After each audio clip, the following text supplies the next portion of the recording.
There's a song that I sounded like you were crying while recording it. Probably was. I Wish That I Hated You. Mm-hmm. Yeah. What does that song mean to you?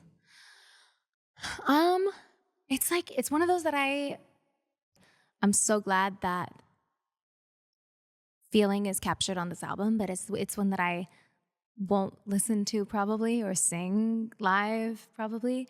But I think it's like a very important color to exist within the album because it's just an important piece of the puzzle to me. But I'm happy to acknowledge the goodness. I really am, and the efforts, and that it just was not correct. And I don't need to pretend that you're a monster to make peace with this ending. That's what that song is. See, and it would be easier if you were, but it's just, you know what I mean? It can have not been right, and that person can still be a good person. And I think that's like a really important song to write. Why was it needed on the album? Why? What part of the puzzle did it complete? Well, I think it completed the songs, the family of breakup songs where I wrote from a more hurt or upset place. And it's from a more aware and grieved place where it's like, oh, I can give credit and, you know, make peace with this and not carry that version of you that I had when I was upset. I don't need to carry that version. Yeah. That's beautiful. It's a beautiful thing to and it's like come to terms with. Yeah, it's like grieving would be so much easier if we hated a person.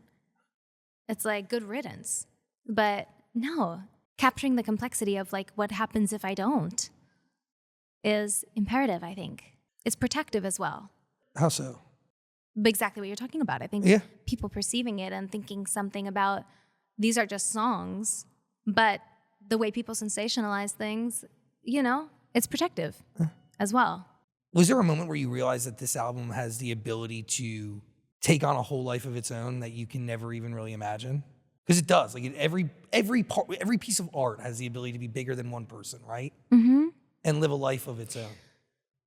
That's kind of happened to me many times in my life with art. I don't know. I feel like a lot of the times things have become so much bigger than me as a human and kind of gotten ahead of me. And a lot of when I was younger was me trying to like chase after and catch up. And I don't know. So maybe I don't know. It's something I try not to think about anymore in order to continue creating. Otherwise, if I think about it, I will stop. Yeah, because it's debilitating. And it's debilitating, absolutely.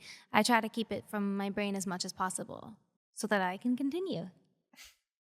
Thank you. Let's pick things up a bit. It's getting a little heavy in here.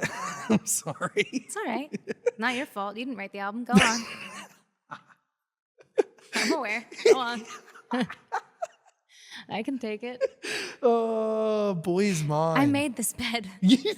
I will lay in it.